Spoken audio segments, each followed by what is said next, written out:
এর প্রথম দিবস, প্রথম রজনী। এই মাসের বহুল মহামহিমা কীর্তিত হয়েছে পুরাণাদি শাস্ত্রে। গৌড়ীয় বৈষ্ণবের অনেকের জিজ্ঞাসা, এই মাসে করণীয়, কর্তব্য, গ্রহণীয় এবং বর্জনীয় কি?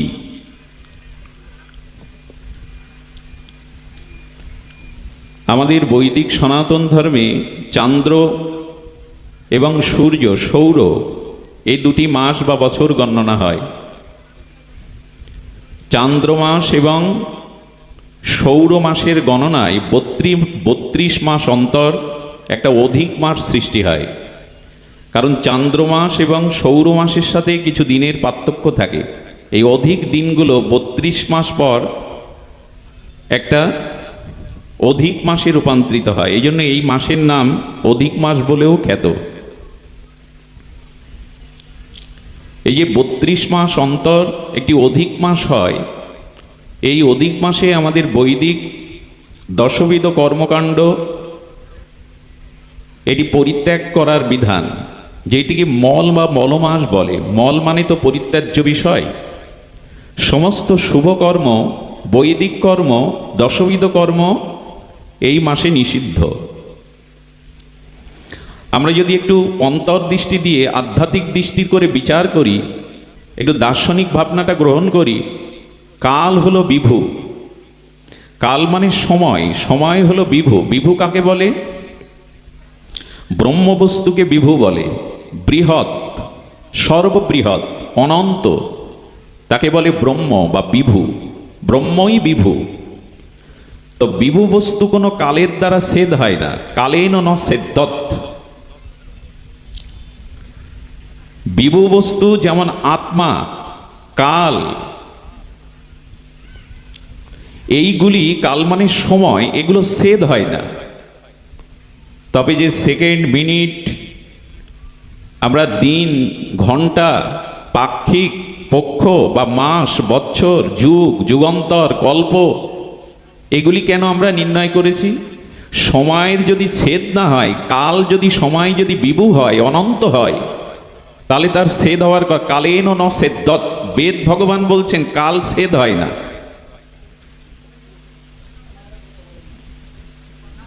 তো কালের ছেদ হয় না। আমরা আমাদের এই প্রাকৃত জগতে ব্যবহারিকের কারণে আমরা মিনিট, সেকেন্ড, বা সেকেন্ডের পরে আরও হয়তো লব বলা যায়, এইভাবে বিভাজন করেছি সময়কে।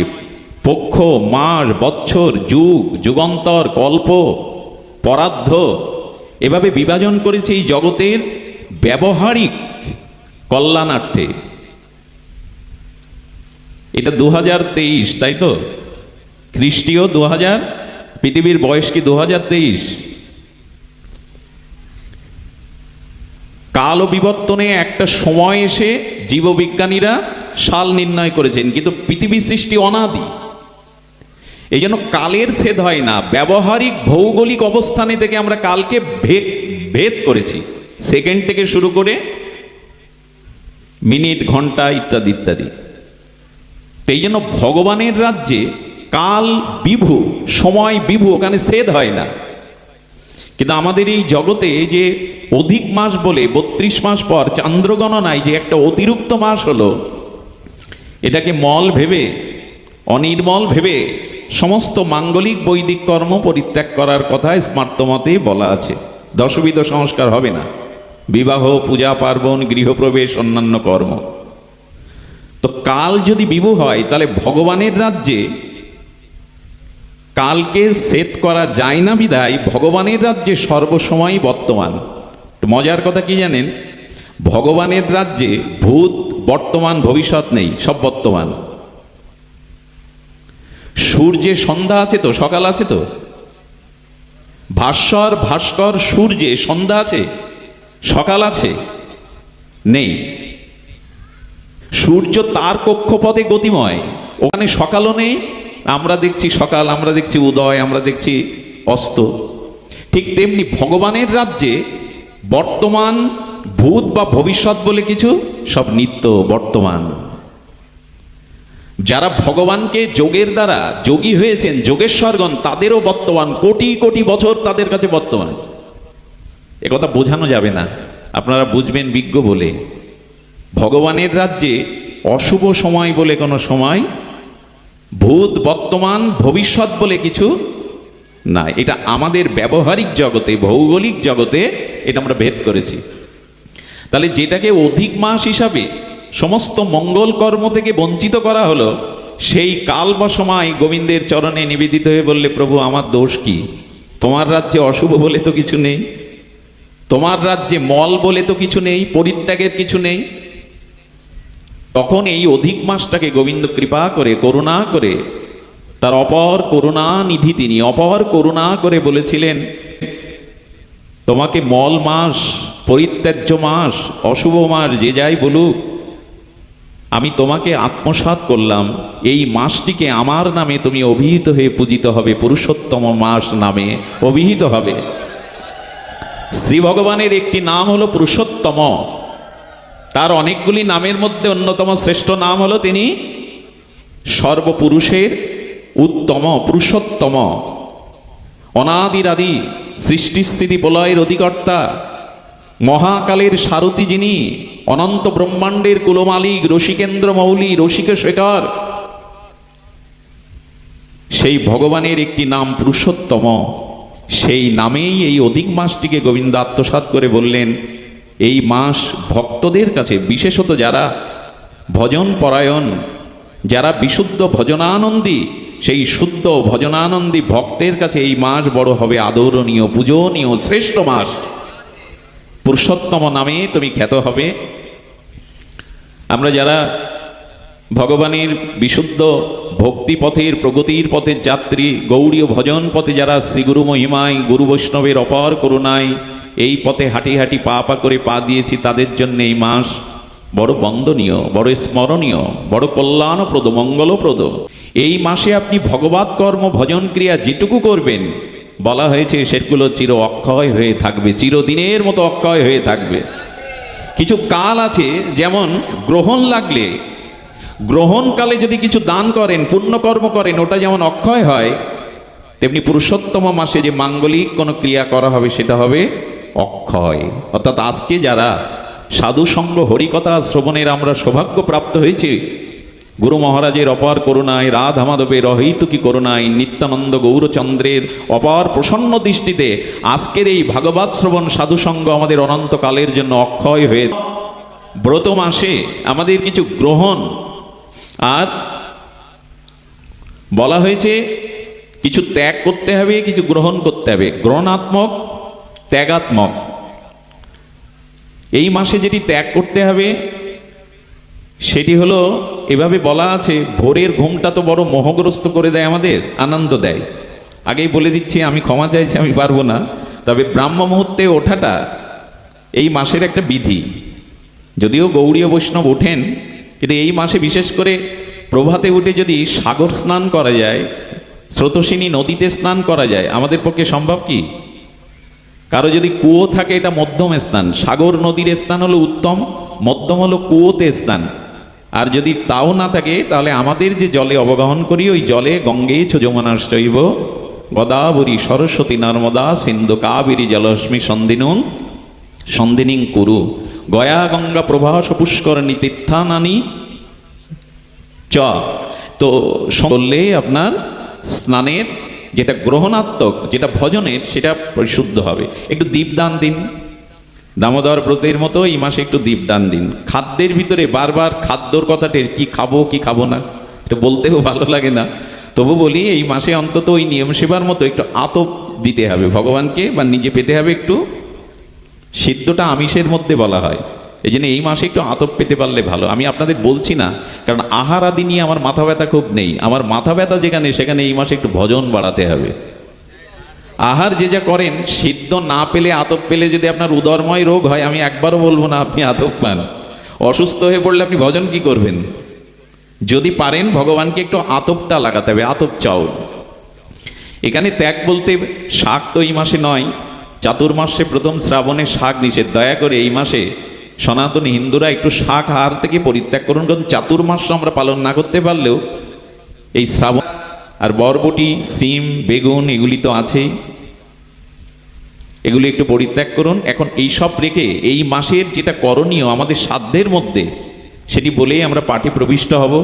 সেটি হলো 8 মালা করতেন, 8 মালা বাড়িয়ে দিন, অন্তত এই মাসে প্রতিদিন 16 মালা জপটা দয়া করে করুন। সামর্থ্য থাকলে একটু সাধুগুরু বৈষ্ণবকে সেবা দিয়ে দিন। এই মাসে মূলত ভজনটা বাড়াতে হবে। আপনি অন্য নিয়ম কতটুকু পালন করবেন, আমি করব, এটা আমি আপনার উপরে বেশি করে আরোপ করব না, এইটুকু অনুরোধ করব, এই পুরুষোত্তম মাসে যা করা হবে মাঙ্গলিক ভগবত ভজনাদি ক্রিয়া তা অক্ষয় হবে, পরম কল্যাণপ্রদ হবে। এই জন্য এই মাসে ভজনটা বেশি বেশি করুন, এই অনুরোধ আপনাদের চরণে। পুরুষোত্তমকে বন্দনা করে, এই মাসকে প্রণতি জানিয়ে, এই মাসের কৃপাশিস যাতে আমরা সকলেই প্রাপ্ত হয়ে গৌর গোবিন্দের বিশুদ্ধ ভক্তি লাভ করতে পারি, এই প্রার্থনা রেখে এখন আমরা মূল পাঠে প্রবেশ করি। অনেক চিত্ত বিভ্রান্তা মোহজাল সমাবৃতা প্রসক্তা কাম ভোগেশু পতন্তি নরক অসুচ।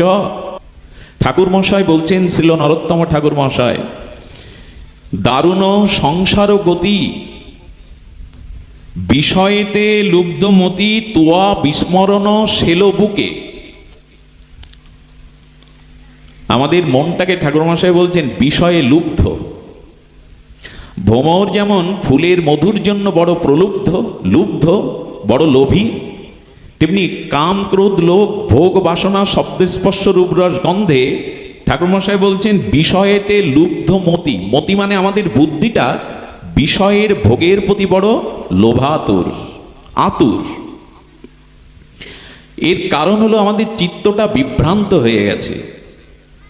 এই বিষয়ের প্রলুব্ধ গতিতে আমাদের অন্তরিন্দ্রিয় যে মন, এই মন কি হয়েছে, সংসার বিষয় লোভময় গতিতে আমরা ভগবানকে ভুলে, আত্মচিন্তা ভুলে, ভগবত ভজনাদি ভুলে, আর আমাদের প্রত্যেকের বুকে শেল মানে ব্যথা, আমাদের প্রত্যেকের বুকে ভগবান শঙ্করের ত্রিশূলের মতো আমাদের ত্রিতাপ যে দগ্ধিত যন্ত্রণা, তিতাব যে জ্বালা, ভগবান শঙ্করের ত্রিশূলটা তোয়া বিস্মরণ শেল বুকে, আমাদের বুকে বড় ব্যথা, আমরা বড় বিভ্রান্ত, আমাদের চিত্ত বড় বিষয়ে লুব্ধমতি, আমাদের বুকে বড় ব্যথা। ব্যথা বুকে নাই, এর মধ্যে একজন হাত তুলতে বলতে পারবেন আমার বুকে ব্যথা নেই?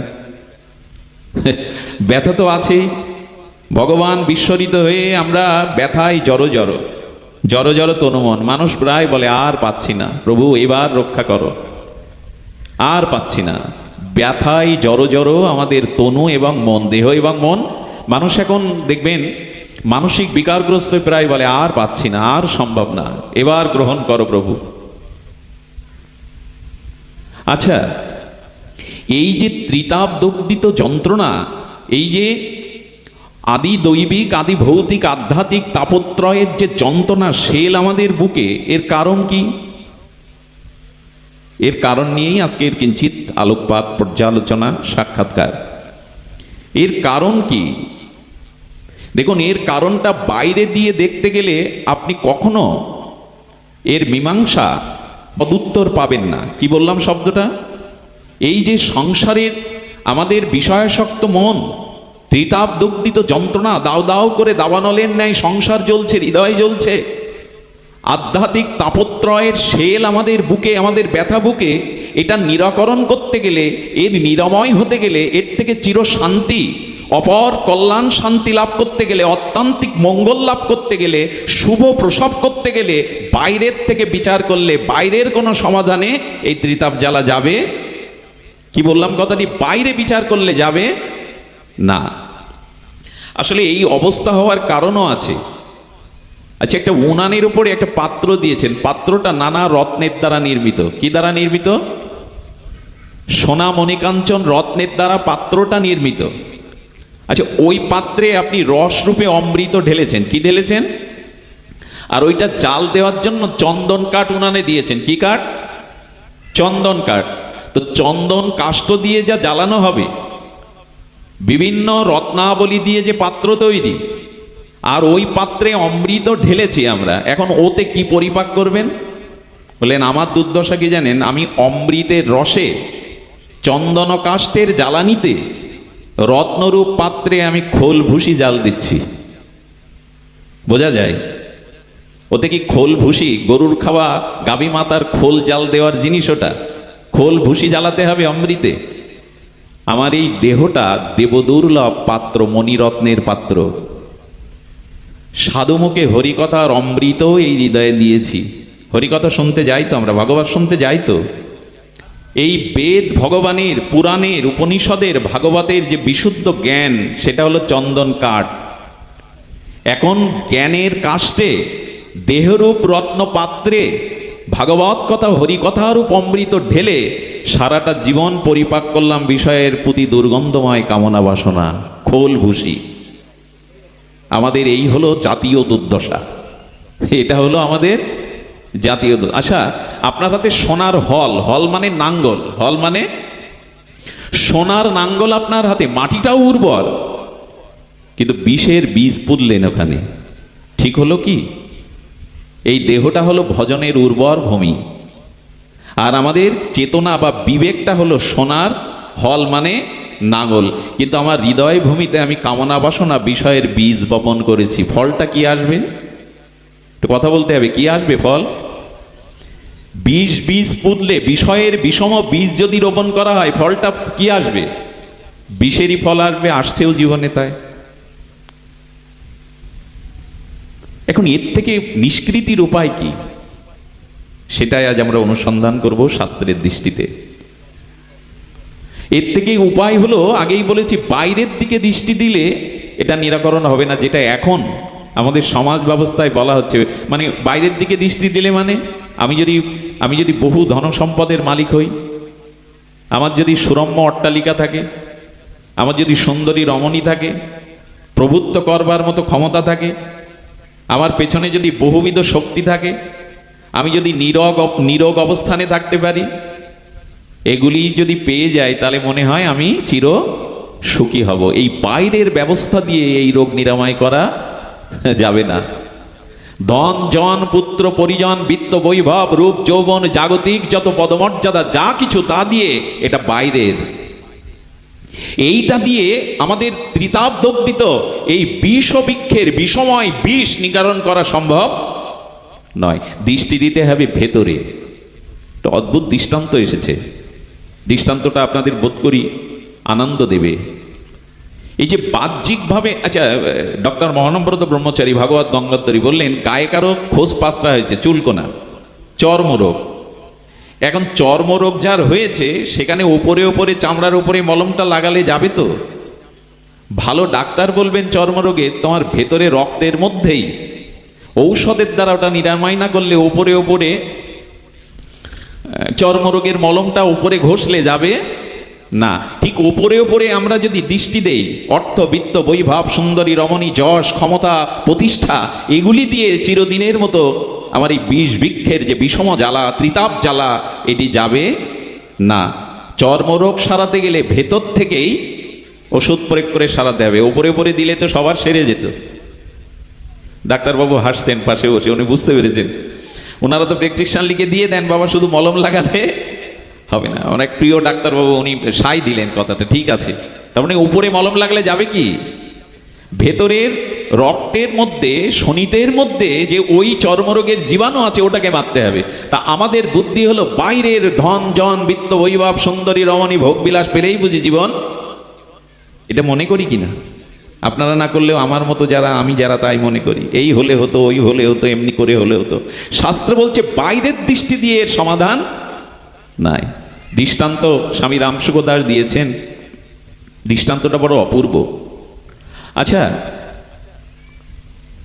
পৃথিবীতে যত বৃক্ষরাজি আছে, সেই বৃক্ষরাজির অনেকগুলো শাখা পোশাকা, পল্লব, পুষ্প, পাতা থাকে কি না? তো বাতাসটা তো সব বৃক্ষরাজিতেই লাগে না? বাতাস যখন প্রবাহমান হয়, তখন ওই বৃক্ষের পল্লব, পাতাগুলো দুলতে থাকে কিনা, হেলতে থাকে কিনা, দোদুলমান হয়ে দোলে বাতাসে। আচ্ছা, বটবৃক্ষের কাছে যদি যান, বা যে কোনো বৃক্ষের তলে যদি গিয়ে বসেন, দেখবেন বাতাস লেগে পাতাগুলো মৃদু মৃদু ওই বাচ্চাগুলিকে থামান না, ওই বাচ্চাগুলিকে মৃদু মৃদু বাতাসে পত্রগুলো পাতাগুলো দোদুলমান। আচ্ছা, একটা বৃক্ষের তলে বিপুল বৃক্ষ অশ্বত্থ, লক্ষ্য করেছেন? সামান্য বাতাস লাগলে ওর পাতাগুলো নূপুরের মতো বাজতে থাকে, শব্দ সব থেকে বেশি হয় পিপুল বৃক্ষে। তো পিপুল বৃক্ষের তলে কেউ বসেছে, সামান্য বাতাসে পাতাগুলো দোদুলমান হয়ে বাজছে নূপুরের মতো, বেশি শব্দ হয়, দেখবেন খুব শব্দ হয়। অন্য বৃক্ষের পাতা এভাবে বাজে না, পিপুল বৃক্ষের পাতা যেভাবে শব্দ, অনেকের অনুভূতিতে হয়তো নাই, কারণ পিপুল তো সব জায়গায় পাওয়া যায় না। যাদের আছে আগামীতে প্রমাণের জন্য একটু তলে গিয়ে বসবেন। এখন সামান্য বাতাসে পিপুল বৃক্ষের পত্রগুলো থরথর করে কাঁপছে এবং বাজছে, শব্দটা আপনি শুনতে পাচ্ছেন। আচ্ছা, যদি মনে করেন এরা এই যে বাজছে, এরা যে কাঁপছে, এদের আমি মানে স্থিতি করব, তো এই স্থিতি করতে গেলে কি করতে হবে? সব পাতাগুলো, শাখা ডাল পাতা যা যা আছে সব মানে ফেলে দেবেন, সম্ভব কি? এইভাবে ওই পাতার তরঙ্গগুলো, চঞ্চলতাগুলো স্থির করা যাবে? সব পত্রগুলো আপনাকে গাছ থেকে বিযুক্ত করতে হবে, ফেলে দিতে হবে। এটা কি সমাধান? ওই দেখে আপনার মনও চঞ্চল হচ্ছে, যেমন আমাদের বাইরের কামনা বাসনায় মন চঞ্চল। সাধক এসে বলছেন কি, বৃক্ষের পাতার দিকে, শাখার দিকে, পল্লবের দিকে তাকিও না। এই বৃক্ষটাকে যে ধরে রেখেছে, এর অস্তিত্ব যেখানে, সেই শিকড়ের দিকে তাকাও। গোবিন্দ ভাগবত, শ্রীমদ্ ভগবত গীতাতে বলেছেন এই সংসারটা অশ্বত্থ বৃক্ষ, বলেছেন না? অশ্বত্থ বৃক্ষ। তো বলছেন এই বৃক্ষটাকে, যার অস্তিত্ব যিনি ধরে রেখেছেন, ওই মূল শিকড়ের দিকে তাকাও। মূল শিকড়ে বাতাস লাগলে কি নড়ে, শব্দ হয়, তরঙ্গ হয়? হয় কি? তার মানে তুমি এই জগতের জড়ের মধ্যে থেকে চেতনকে দেখো, অস্তিত্বকে দেখো। যদি আত্মাকে, অস্তিত্বকে, চেতনকে দেখতে পারো, তখন আর বাইরে তোমার চঞ্চলতা করতে পারবে না। যা ধরে রেখেছে সেই চেতনের দিকে দৃষ্টি দাও। তার মানে আমাদের আত্মায় সমতা আছে, আত্মায় কোনো চঞ্চলতা, চেতনে কোনো চঞ্চলতা নাই। চেতনের দিকে দৃষ্টি দিতে বলেছেন। গাছের পত্র পাতার দিকে দেখবেন তরঙ্গায়িত হচ্ছে পবনে, বাতাসে, কিন্তু ওই বৃক্ষটার অস্তিত্ব ধরে রেখেছে যে মূল শিকড়, তাতে চঞ্চলতা আছে কি? আপনার দেহ বিবর্তিত হয়, পরিবর্তিত হয়, মন চঞ্চল হয়, কিন্তু আত্মা স্থির। যখন ভেতরের দিকে দৃষ্টি দেবেন তখন আর চঞ্চলতা। এই জন্য যোগীরা বাইরের থেকে দৃষ্টি দিয়ে অন্তর্মনা, বহিরঙ্গ দৃষ্টি থেকে অন্তর্মনা হয়ে গেছেন নীরব। ঝড় বৃষ্টি প্রলয় হয়ে গেলেও তারা নীরব। তার মানে তারা আর চঞ্চল নয়, বিষয়ে তারা লুব্ধমতি নয়, বিষয়ের কামনা বাসনায় দোদুলমান নয়, তারা দুলছে না, তারা স্থির হয়েছে। আমি দৃষ্টান্তটা আপনাদের হৃদয়ে পৌঁছাতে পারলাম না, এটা ছাড়া উপায় নেই। বাইরের কোনো কিছু দিয়ে সমাধানের উপায় আমাদের ঋষিরা বলে, ভেতরের দিকে তাকাও, চেতনার দিকে তাকাও, যিনি ধরে রেখেছেন সেই দিকেই তাকাও, তাহলে অভিশাপ যাবে, চঞ্চলতা যাবে, বিষয়ে লুব্ধ মতিমন ভগবানের চরণে স্থিতি হবে। সুখ পাবো কি করে? আচ্ছা, যে খাটিয়ায় আমরা ঘুমাই, তুলসীদাস গোস্বামী বললেন মানুষ এখন সুখ পাবে কি করে? শয়ন করতে গেলে একটা খাটিয়া লাগে তো বাবা, খাটিয়া। তা কেউ যদি খাটিয়া মাথায় করে তুলে নিয়ে বলে আমি ঘুমাবো, ঘুমাবে? খাটিয়ার উপরে শয়ন করো। যা যা মাথায় হৃদয়ে ধারণ করলে শান্তি পাবেন, আমরা সেগুলোই ধারণ করে বসে আছি। রূপ, যৌবন, ভোগ, লালসা, এগুলোই তো মাথায় বইছে। এখন খাট যদি আপনি উপরে মাথায় তুলে রাখেন, ঘুমাবেন কি আপনি? খাটটা নিচে পাতুন, ওর উপরে শরীরটা নুয়ে দিন, ধীরে ধীরে ঘুম আসবে। কিন্তু খাট মাথার উপরে রেখেছে, এমন বিষয় বাসনা মাথার উপরে চাপ, আপনি শান্ত হবেন কি করে, ঘুমাবেন কি করে? তুলসীদাস গোস্বামী আর এক পা বাড়িয়ে দিলেন, বললেন এক বৃদ্ধ ব্যক্তি কি করেছে, ও খুঁতখুঁতে মন, বলেন এই বিছানার চাদরে হবে না, আর একটা পাথর বলছে না বালিশটা এই পাশে উত্তর দিকে দাও। এই করতে করতে সে পাষাণ ভাঙতে ভাঙতে হাট চলে গেছে, ভোর হয়ে গেছে শুধু বদলাতে বদলাতে। বলে এতই যদি মানে বৃদ্ধ হয়েছে, তবু আমার এই আশা ছিল, এই মনে ছিল, ওই ছিল, তাই ছিল, মানে সারা রাত বিছানা ওই পরিপাটি করতে গিয়ে বিছানার চাদর না, এই বালিশ না, এই মুখোনা, সারা রাত চলে গেল, ঘুমাবে কখন? বৃদ্ধ হয়েছি, তবু ওই ছোট ছেলেটার চাকরি হবে, মেয়েটার এই জামাই হবে। বিছানা ঠিক করবে না ঘুমাবে বাবা? শান্তি পাবে না কামনা বাসনার হিসাব করবে সারা রাত? এই জন্য বললেন জীবন্তে মরণ ভেলো দুঃখে, যারা ভগবানকে ভুলে আছে তাদের জড় জড় তনুমন, বিষয়ে লুব্ধমতি যারা, তাদের দারুণ সংসার গতি। দারুণ মানে তারা সংসারে ভালো নেই, ভালো থাকতে পারে না। যারা ভগবানকে ভুলে আছে, যারা ঈশ্বরকে ভুলে আছে, ভজন ভুলে আছে, সাধু সঙ্গামৃত, কথামৃত, চরণামৃত, হরিনামামৃত ভুলে আছে, তারা জীবন্তে মৃত। তারা কখনো শান্তি পেতে, জীবন্তে মৃত মানে মৃত ব্যক্তিকেই সিগাল ছিঁড়ে খায়। মৃত শরীর পেলে সভ্য প্রাণী চিল শগুনগুলো ছিঁড়ে খায়, কিন্তু পাশে যদি জীবন্ত একটা মানুষ শুয়ে থাকে তাকে শিয়াল ছিঁড়ে খাবে না, শগুন চিল তাকে ছিঁড়ে খাবে না। তো যিনি ভগবানকে ভুলে আছেন, ভজনকে ভুলে আছেন, তিনি জীবন্তে মৃত, তাকেই তো কাম ক্রোধ ছিঁড়ে ছিঁড়ে খাবে। উপায়, উপায় হলো আর কিছু না। উপায় তিনটি বলেছেন। উপায় একমাত্র সাধু মুখে হরি কথা, সাধু সঙ্গে হরি কথা। বিদ্যা ধনগারা কুল অভিমানিন দেহাদির আত্মজ নিত্য বুদ্ধয়। কি শ্লোক দিয়েছেন! ইষ্টান দেবান ফলাকাঙ্ক্ষিন যে জীবন মৃত্যন্তে ন লভেত ঈশম। তুমি মৃত, তোমার সাধু সঙ্গামৃত নেই, হরি নামামৃত নেই, ভজনামৃত নাই, তুমি মৃত, জীবন্তে মৃত। এই জন্য কাম ক্রোধ দিন রাত তোমাকে ছিঁড়ে ছিঁড়ে খাচ্ছে, চিলের মতো, গৃধ শগুনের মতো, সিগালের মতো তোমাকে ছিঁড়ে ছিঁড়ে খাচ্ছে। জীবন্ত ব্যক্তির কাছে একটাও সিগালও আসবে না, বরঞ্চ দূরে দেখে পালাবে, চিল শগুনও আসবে না। ভজন করো, ভগবানের ভজনের আর একমাত্র প্রথম দুয়ার হলো সাধুসঙ্গ হরিকথা। সাধুসঙ্গ হরিকথাকে শাস্ত্র কি বলেছে? অমৃত। অমৃত পান করলে অমরত্ব তো আসবে, আসবে না? অমৃত পান করলে আর ব্যথা বেদনা থাকে কারো? রোগের যন্ত্রণায় যদি উপযুক্ত ঔষধ আপনি পান করেন, রোগের যন্ত্রণা থাকবে? তেমন এই সংসারের যে সংসার বিষয় গতি ত্রিতাপ দগ্ধিত জ্বালা, একমাত্র ভগবত কথামৃত